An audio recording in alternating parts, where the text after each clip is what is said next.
उत्तर प्रदेश के विधानसभा चुनाव में अब एक चरण का मतदान बचा है, लेकिन चुनाव में कुछ ऐसे नेता रहे हैं जो हमेशा चर्चा में बने रहे।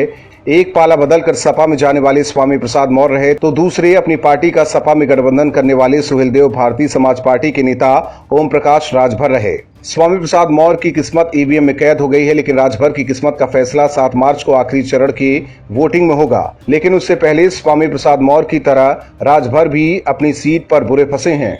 जहुराबाद सीट से मैदान में उतरे राजभर की घेराबंदी बीजेपी और बीएसपी दोनों ने की है।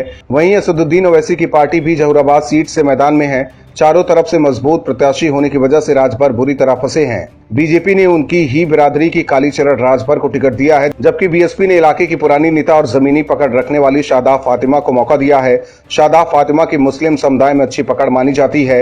ऐसे में इस बात की आशंका है कि राजभर समाजवादी पार्टी के साथ गठबंधन कर जो फायदा लेना चाहती थी, उसका काट बसपा के उम्मीदवार फातिमा कर सकती हैं। दिलचस्प बात यह है कि सीट पर 3 पुराने नेता हैं और तीनों ही इस बार अलग अलग पार्टी से मुकाबले में हैं। ओम प्रकाश राजभर 2017 में बीजेपी के साथ थे, लेकिन इस बार वो सपा के साथ गठबंधन में हैं। इसके अलावा सपा सरकार में कभी मंत्री रही शादाब फातिमा बसपा के टिकट पर लड़ रही हैं।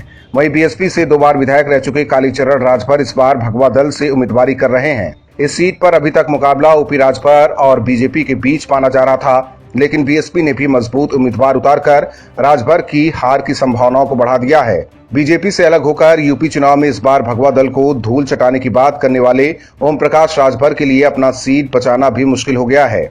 और वही हाल स्वामी प्रसाद मौर्य का भी है। मतलब बीजेपी छोड़कर गए स्वामी प्रसाद मौर्य और राजभर इस बार ऐसे फंसे हैं कि वो अखिलेश की नैया क्या पार लगाएंगे। उन दोनों के लिए अपनी सीट बचाना भी मुश्किल हो रहा है। Bureau report, OMH news. और भी वीडियोस देखने के लिए चैनल को सब्सक्राइब करें और बेल आइकन को दबाएं।